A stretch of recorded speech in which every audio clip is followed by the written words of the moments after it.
Love this podcast? Support it and sponsor today. Simply head to ozcastnetwork.com for details.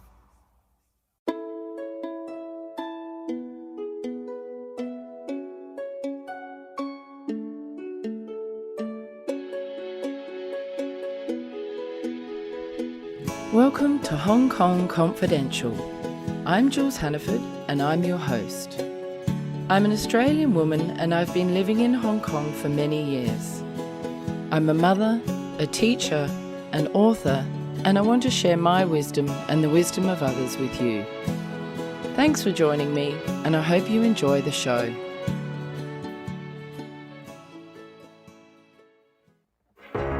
You meet someone online and there's this instant connection. It's amazing how much the two of you just seem to click.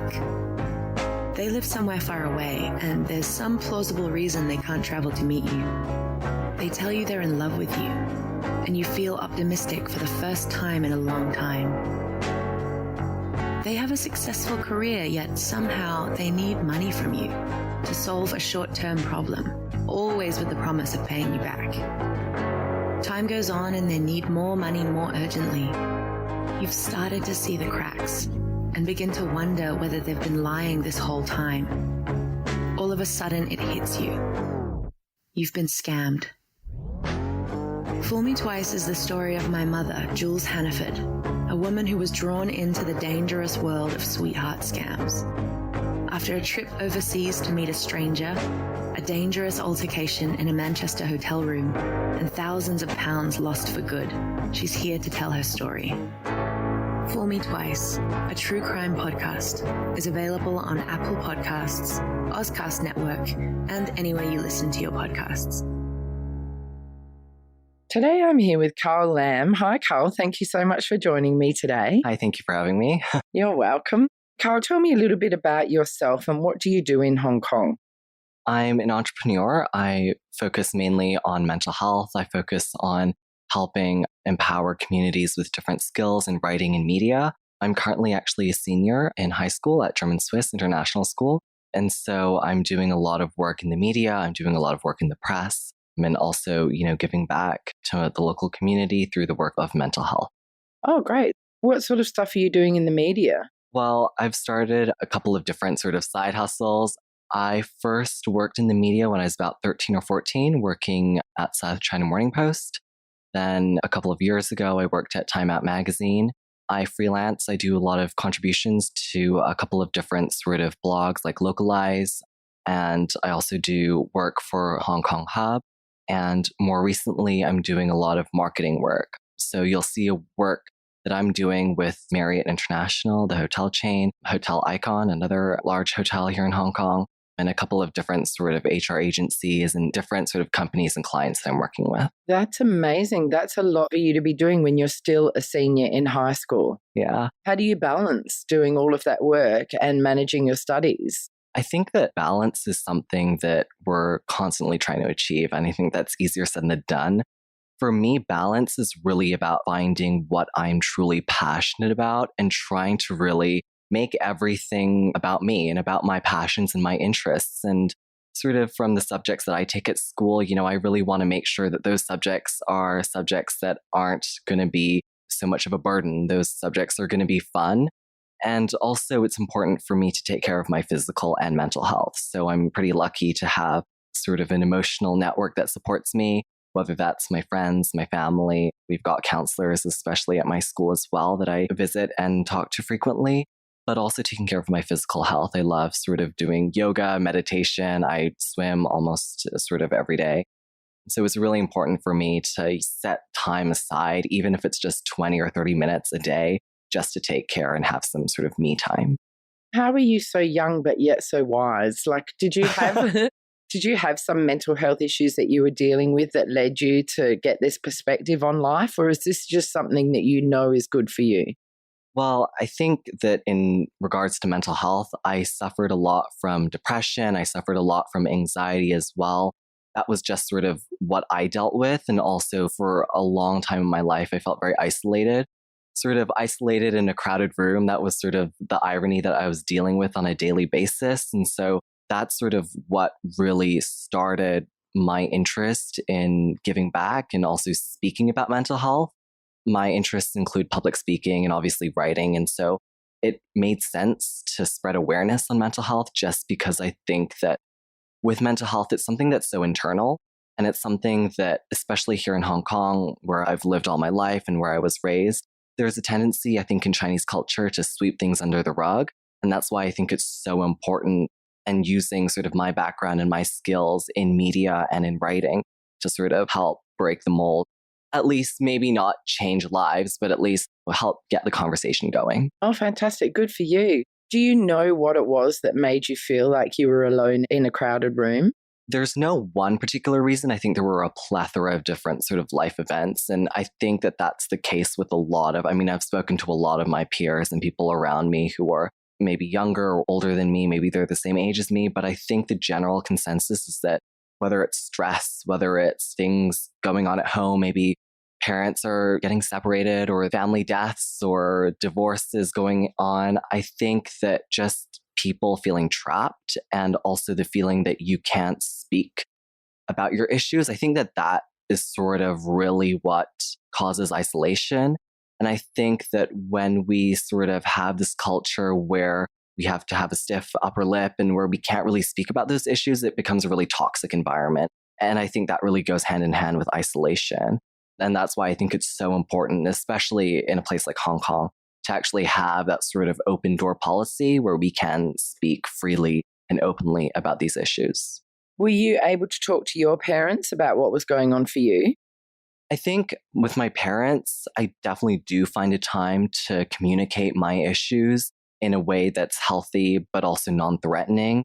I think it's safe to say we don't tell our parents everything. And I think that's normal. That's typical of many teenagers. Yeah, that's normal. And I think we accept that. But maybe I don't tell my parents everything, but there are certain things that I might tell my friends or other people in my community, or I speak to a therapist or a counselor about that. So I think finding that balance and finding the right time and also the appropriate circumstances to speak to whoever it is, whether it's your parents, whether it's your friends, I think that that's really important to have those sort of healthy dialogues. This is a great message that you're sending out to our listeners out there, especially as a young male student who's perhaps, 17 or 18, 16? 18. Okay, so you're nearly 18. The fact that you're saying this, there may be other young men out there listening to this conversation, and just hearing you say that may really motivate them to seek help or to speak out if they feel that they're struggling in any way. I'm really proud of you. Thank you so much for sharing that. That's amazing. Yeah. What would you say some of the biggest issues that worry teenagers these days? I know you've mentioned divorce and stress and things like that. What about in the wider community or the future and things like that? I think that you actually just touched upon the issue of sort of the future. It's careers, it's universities, it's who do we want to become in this next chapter of our lives. And sometimes as a teenager, that's hard to figure out. And I know that from experience is that especially in a place like Hong Kong, where there's really that compare and despair sort of attitude, where we're constantly in this sort of melting pot, where we're in this community where we have to be compared to, or we have to be very competitive. There's always that competitive, nail biting on the edge of your seat. Sort of, you got that really tense and stress inducing environment. So definitely, I think that thinking about where you want to go for college, what you want to do, your future career path, but also a lot of, I guess, normal teenage issues boil down to just living life. And that's dealing with maybe communication issues, maybe it's friendship issues, maybe it's your first relationship, maybe it's issues regarding sort of sexuality. There are a lot of different issues. And I think, I can only speak from my own experience, but I'm sure that there are a plethora of issues that teenagers, especially at this time in their lives, have to deal with. Yeah, absolutely. And I think you really spoke about already the ways that teenagers can deal with that by doing activities which are good for their well-being and their mental health, and also for reaching out and talking to others and getting support, because you don't have to go it alone when you're really stressed and struggling. And I think as we become older, we kind of feel more comfortable reaching out for help. But I think for some younger people, it can be a lot harder. Would you agree? Yeah, I definitely would. And that actually really reminds me of a project that I took just a couple of months ago. It was sort of a people of, or it's a humans of rendition. In my case, it was humans of German Swiss, my school being Okay, German Swiss. like Humans of New Yeah, York. Yeah, I've exactly. seen that And campaign. so my interest is in photography and in journalism. I mean, that was the foundation for the project. And I really wanted to go around the school community interviewing and getting those sort of life stories and getting people's, I think, feelings out. It was such a personal passion project for me.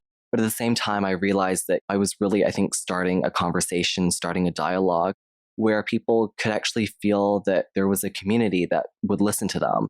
I think what was really memorable about that project was getting to hear people's problems that you usually just wouldn't hear or know about. So I remember what was really memorable or what was really striking was listening to students and also a couple of teachers and hearing about deaths or divorce or hearing about sort of life struggles and actually getting to write about them and share them with the community. Just the thought of people seeing maybe a poster or maybe the story or maybe a picture of someone struggling, that can, I think, really help them and understand that they're not alone in whatever they're dealing with. Awesome. What format did this Humans of German Swiss take? Was it like in Instagram with a photo and a write-up, or what did you do? What happened was, I mean, there were a couple of different outlets. So I had my own blog, my own website where I could upload those photos. I had my own exhibition on campus at school.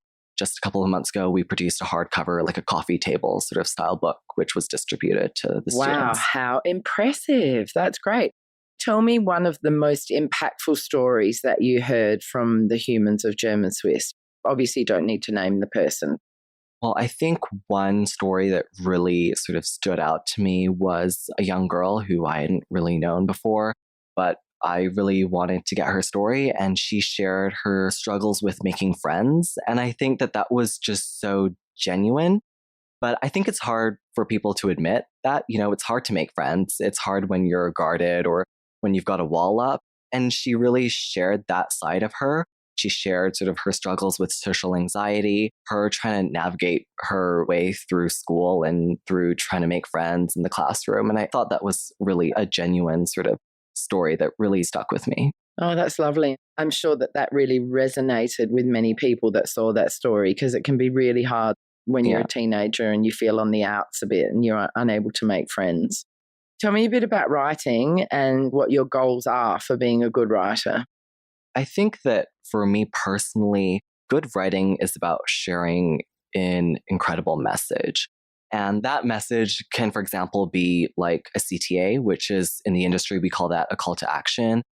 So I do that for a couple of different clients. It can be swipe up, click here. It can be subscribe. So that can be sort of quite literally a message.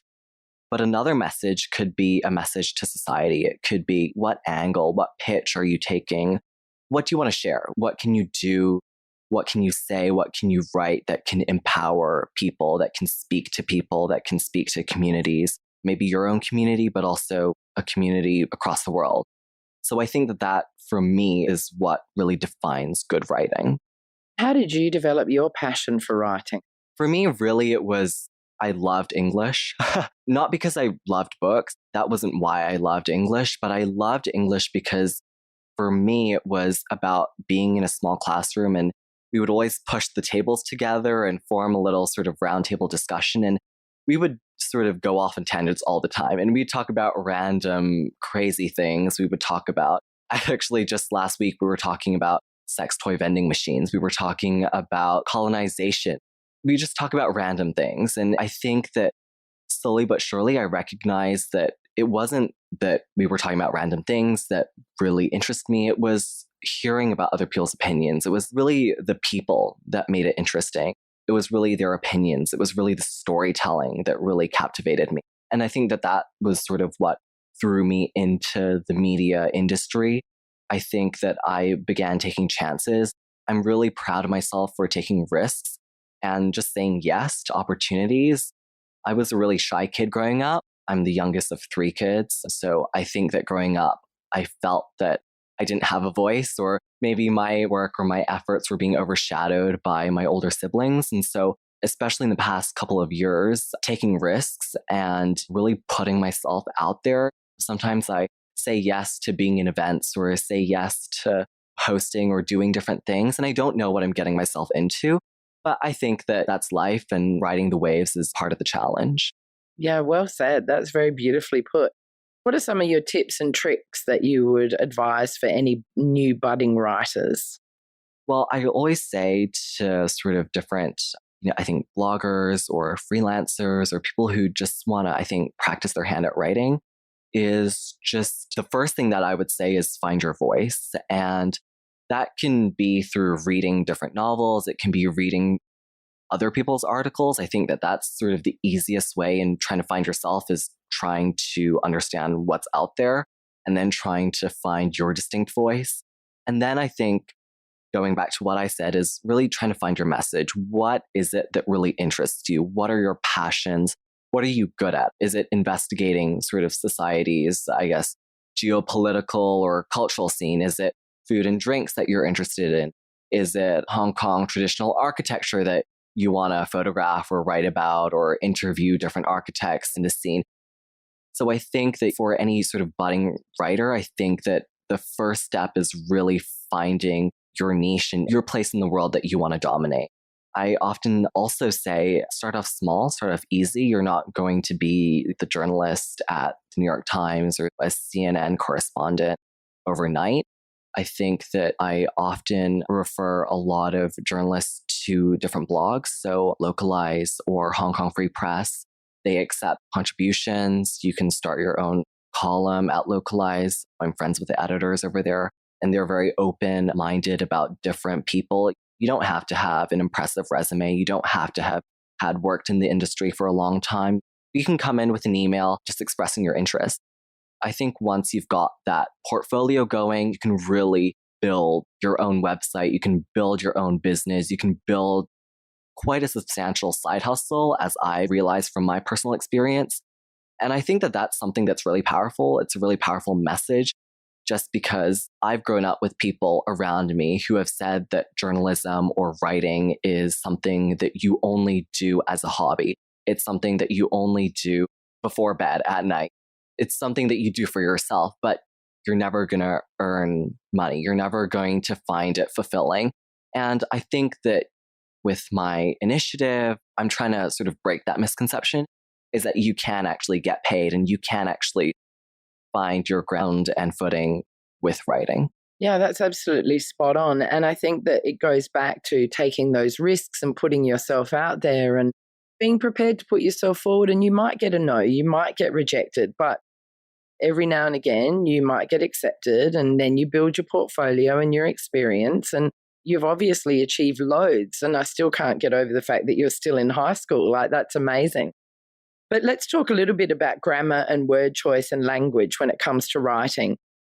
Do you advise that somebody just puts things down on paper and gets their thoughts out and then comes back to the grammar and the structure, and they really work on the content first? Or what's your advice for structuring a written piece? I would definitely advise people just to bite the bullet. I think that people don't do that enough. We always spend a lot of time thinking, oh, how am I going to write the perfect introduction? How am I going to write the perfect sort of ending or a catchy hook? And that takes a lot of time, and that is emotionally exhausting. And I know that because I've done that. But having done this for so long, I know for a fact that it is so much better just to get pen and paper or open your laptop, whatever it is, and just, it's what we call free writing. It just write what your thoughts are, or just bite the bullet and just do it. And don't worry about the incorrect grammar use, or don't worry about punctuation, because you can always supplement or change and go back and do that. But I think that if you have things on paper, if you know that you've literally got physically, you've got words on paper, it makes you feel so much better about your writing. And also it gives you the freedom and ability to go back and edit as you see fit. Do you use any applications like Grammarly or anything like that, or do you just do it yourself? I have downloaded it. Personally, for me, I actually tend not to use those apps just because I think it's misleading. And also, I like the challenge of picking up the little errors or the things by myself. I think that everyone's different, when you're first starting off, it might be easy to download Grammarly or Evernote or whatnot. But I think that ultimately you want to head in a direction where you don't need to rely on those sort of applications. What sort of topics do you typically write about? Like, obviously, you write about mental health and the human condition. What else? I first started off working at Sunshine Morning Post. I was at sort of the travel and culture section. So that was really what I was very interested in. I was raised here in Hong Kong. I've lived here all my life. So really the culture really stands out to me, it being sort of this blend of East and West. And I'm a huge foodie. I love writing about food. No, not just writing about food, but also writing about the stories behind them. And a couple of years ago, I worked at Time Out, and that sort of gave me a greater, wider exposure to the local dining scene. I was able to do different private kitchen tours. I was able to interview chefs, also do a lot of live social media coverage. So that was really what I was interested in, was sort of Hong Kong, was culture, the people, the community, food, drink, that kind of thing. How, as a 15 or 16-year-old, do you get taken seriously by these media outlets and get actually hired to work? You don't. When I first came in, the truth is you just don't get taken seriously. Well, did they kind of accept you for work experience, or how did you get sort of employed by them? What really happened was at the time, I think I really was looking for unique experiences. And that was my goal. I didn't know that I was going to work at this particular magazine. I didn't know I was going to work at a magazine, full stop. But I really wanted to go out there. I signed up. I went on LinkedIn. I sort of looked at sort of different people in the community. I looked at mutual connections, and I just sent out emails. I said, you know what? I'm so-and-so. I'm 16 years old. I'm a current high school junior, senior, whatever. And I didn't start off by saying I have this experience. I didn't have experience at the time. I led in with my interest. These are my interests. This is what I'm doing. These are the clubs that I'm taking at school. This is what I want to do. And I'm willing, if maybe I could shadow you, maybe you could give me a little bit of work experience. And that's really how I think I got accepted. I didn't try to make myself out to be this perfect journalist or this journalist with X years of experience, because that wasn't who I was. At the end of the day, I was just a high schooler. But I think that by keeping my message and my pitch, I was essentially marketing myself to these editors or journalists and my future employers.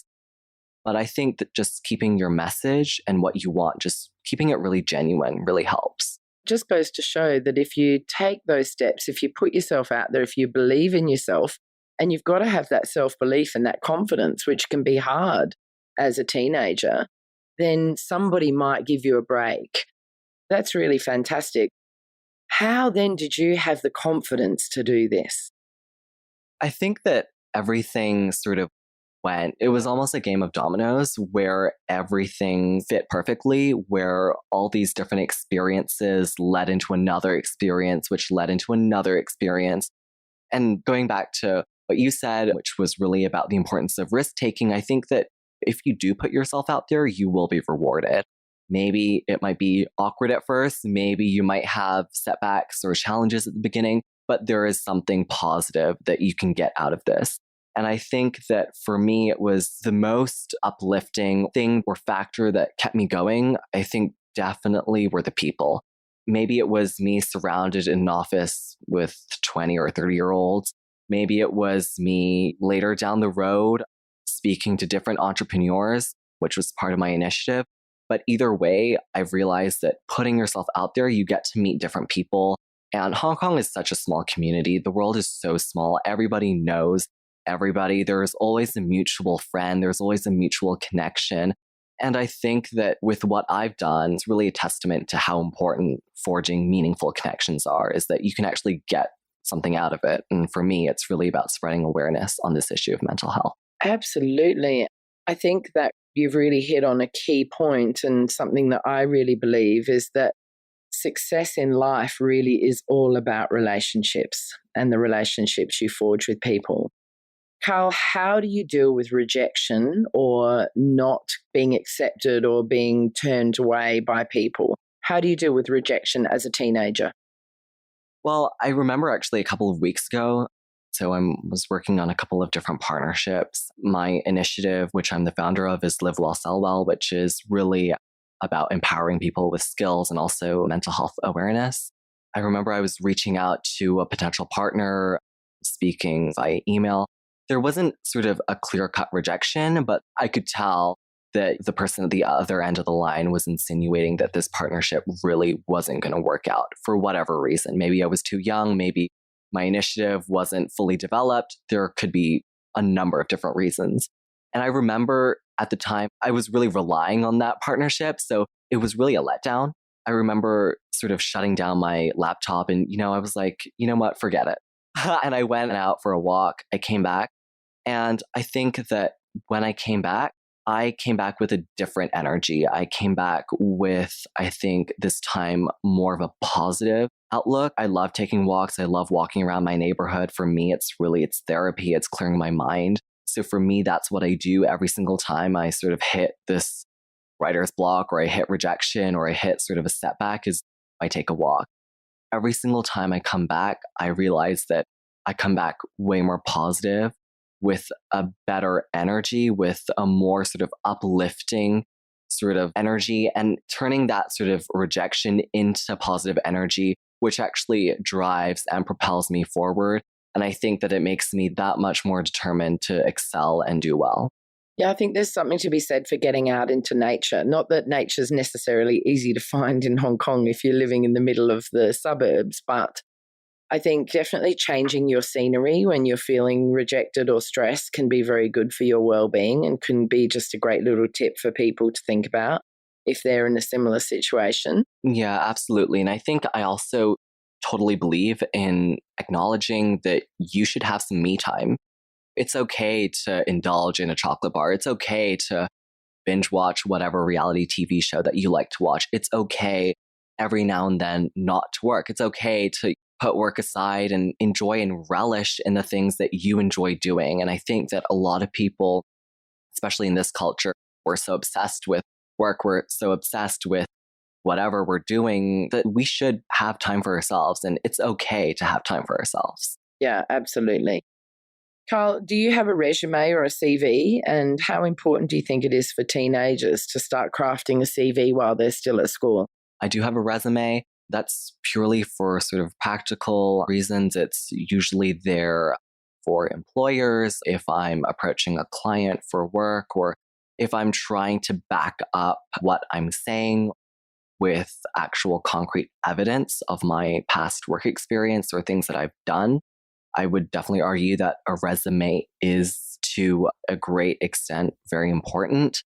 But I don't think that a resume is sort of a make or a break. I think that in this day and age, there are so many more creative ways where you can back up who you are. And I think that with anything, the resume is really sort of a glimpse into who you are, and sort of the experiences make up your work ethic and make up your character.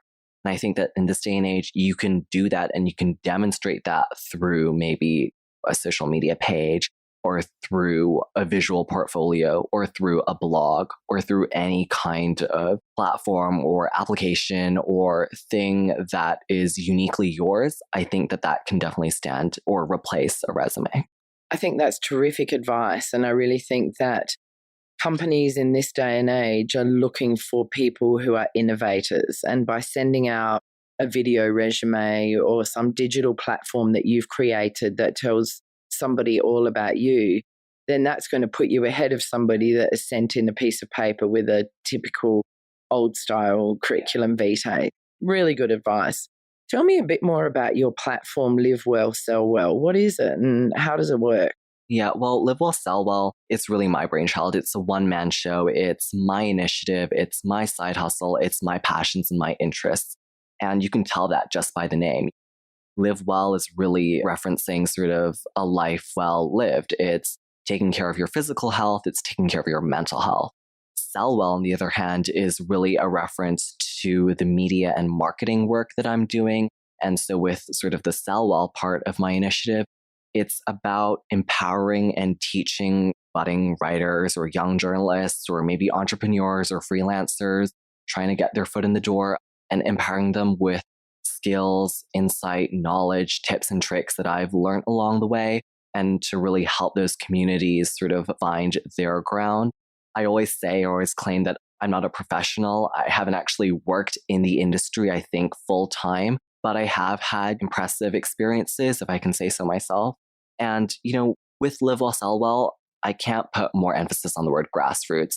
I think really from the get-go, I knew that I did not want to partner with NGOs. I didn't want to partner with organizations or large charities, not to discredit or sort of look down on what they're doing. Obviously, I could partner with Red Cross or Oxfam or Save the Children. I could do all of it. But for me, I really wanted something that really came from the heart. I wanted something where I could, going back to the general theme of this discussion is risk taking. I wanted to take those risks. I wanted to relish in the challenge. I really wanted to put myself out there. And with something so grassroots, I can actually have those meaningful conversations and get to have a deeper understanding of the Hong Kong community as a whole. Is it a web page, a blog, an app? What is Live Well, Sell Well? Live Well, Sell Well is a communication strategy. So I've done a couple of different initiatives sort of under Live Well, Sell Well. In August, I was at The Hive, which is a co-working space. I tend to give a lot of workshops. I tend to give a lot of sort of Q&A discussion, seminar style live events. So that was in August with The Hive. In July, I worked with WeWork, another co-working space. I tend to collaborate very closely with entrepreneurs. And I've gotten to know a lot of entrepreneurs or people who are really making their own mark, people who are working in social impact here in Hong Kong, who just want to know a little bit more about what it's like to work in the media. You should start a podcast, Live Well, Sell Well. You should. Yeah. Maybe. At the moment, it's really live workshops and that kind of thing. You're putting yourself out there and it's how you're building your brand. And I guess you might grow it into blogs and web pages and all that sort of thing as you get older. Yeah, it's primarily rooted in live events because I have a passion, as I said, for public speaking. But then at the same time, there are different I'll occasionally write something on LinkedIn, or occasionally I'll do in June, for example, I was on RTHK on a radio show. So there are sort of different media appearances that I also engage in. I also had the pleasure of interviewing a Harvard neurologist who flew to Hong Kong on South China Morning Post, and we had sort of a discussion on mental health. Yeah. So there are a couple of different sort of ways. There's no one way in which I run Live Well, Sell Well. It's really, as I said, it's really a passion project. And so that comes in different forms. It's almost like a philosophy that underpins what you're doing. Yeah. Well, with Live Well, Sell Well, it's really a reflection of who I am. It's my interests. So there's a bit of everything. What advice would you have for any young person who's listening to this thinking, wow, that's amazing. This guy's still in high school, but he's doing all of these projects and has so much initiative. What would you say to somebody who's thinking, I'd quite like to do something? What would your advice be? I definitely think that people should start exploring. I think that really Hong Kong doesn't explore enough. I think that the people that I'm surrounded with, they sort of get stuck in their routines and they do what's expected of them, but they don't do things for themselves. And I think that that is a major takeaway, is that make your own mark and do what you want to do. And sometimes we don't know what we want to do, and that's fine. But as long as you're exploring and you're taking the initiative to do things or reach out to people. And that's the other thing, is that people don't realize how easy it is to make a connection just by way of sending an email, finding an email, maybe reaching out to people on their own personal blogs or finding people on their Instagram or their Twitter pages. They don't realize just how easy it is to hit send. And, that's a connection. That's a potential gateway to potentially a fantastic opportunity. In life, we might miss those opportunities because we don't take those risks and we don't take the initiative to reach out to people. Yeah, that's so true. How did you discover your talent for photography and connecting with people and writing? Definitely exploring. I was raised in a tightly knit community, so I was always very engaged with people and what they had to say. I am an introvert. I still, even after everything that I've done, I still 100% identify as an introvert. So I'm a great listener. I like listening to conversations. I like picking up on, even if it's the minutiae, even if it's the trivial details, I like picking up on sort of people's journeys, and I like to put the pieces together. I'm sort of a problem solver by nature, so I like to almost see the whole storyline. I like to see the roadmap of people's lives and their journeys. And that's really what I think also got me involved in the media industry. What are your tertiary plans? Well, right now, I'm definitely looking to head off to the States for college. I was actually born in the States, but raised here. So I'm excited. I think that I don't know where my next journey will take me. And I'm excited. I'm looking forward to the next hurdle, the next challenge. I'm looking forward to investing in new communities, maybe Hong Kong and abroad. So there's always a new challenge. There's always a new opportunity. So with everything that I've done, I think that a major takeaway is optimism, is being positive. It's acknowledging and understanding that there may be negative consequences. Life has a way of throwing stones and hurdles and setbacks at us. But I think that at the end of the day, if you have a positive outlook on life, you can really succeed and you can do well. Yeah, I agree.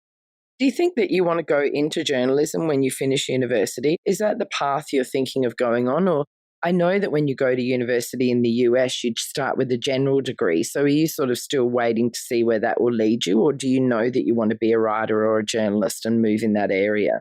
Or are you thinking maybe you want to be more of a startup entrepreneur but I don't know. What else are you thinking? You know what? I don't know either. And I think that that's the fun and that's the joy of it all. I think that that's why I'm looking forward.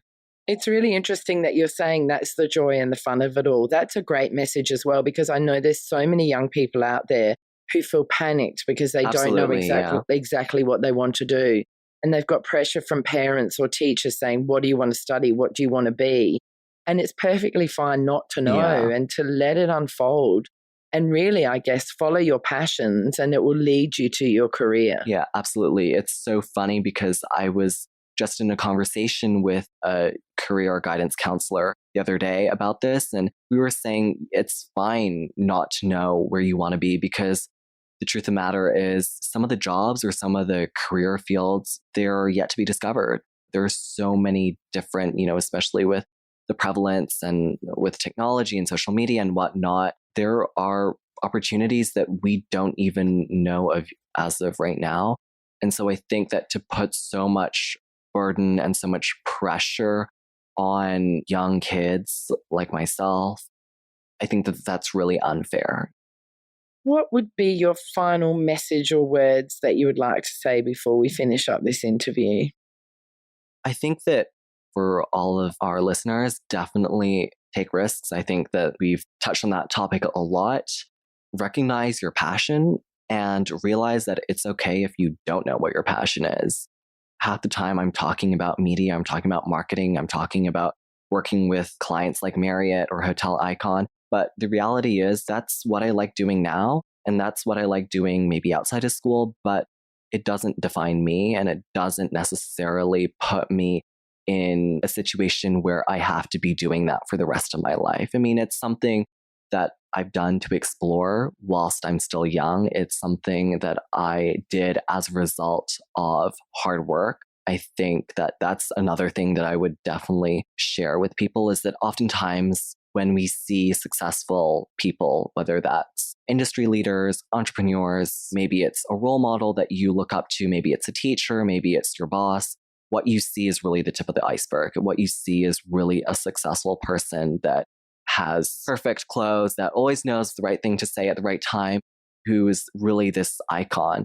But what you don't see are the setbacks, are the failures, are the challenges, are the struggles. What you don't see are the hours of work that people put in to be where they are now. And especially with Live Well, Sell Well, with a lot of things that I've been doing, nothing's really been given to me.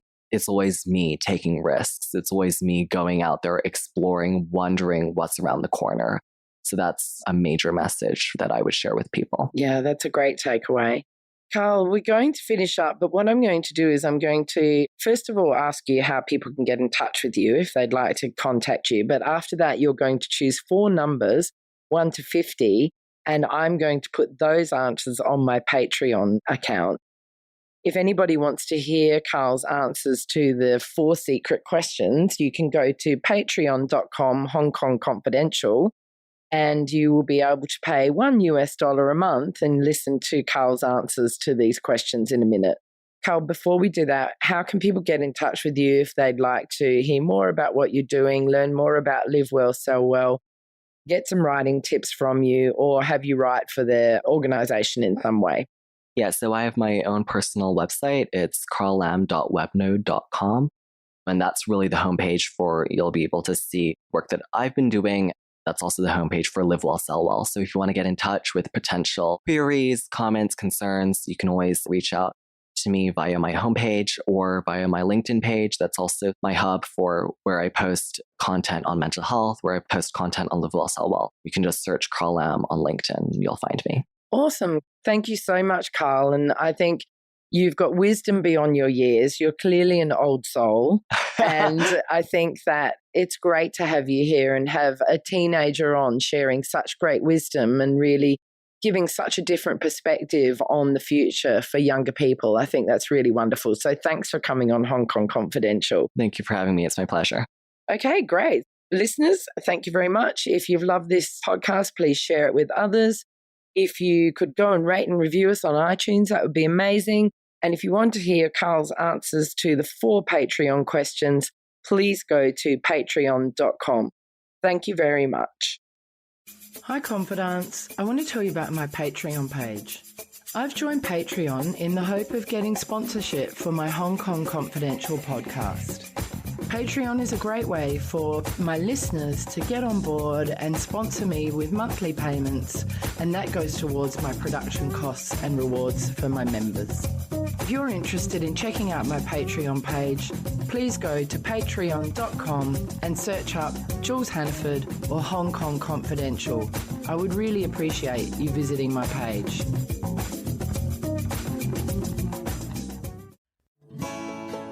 So that brings us to the end of another Hong Kong Confidential podcast. I'm Jules Hannaford. Thanks for joining me, and I hope you'll be with me again next week. If you enjoyed today's podcast, please can you go to iTunes to rate and review it. I would really appreciate your feedback. You can email me at jules@hongkongconfidential.net, and you can find me on Facebook and Instagram at Hong Kong Confidential. If you'd like to hit me up on Twitter, it's at Jules Hannaford. I would love to hear from you.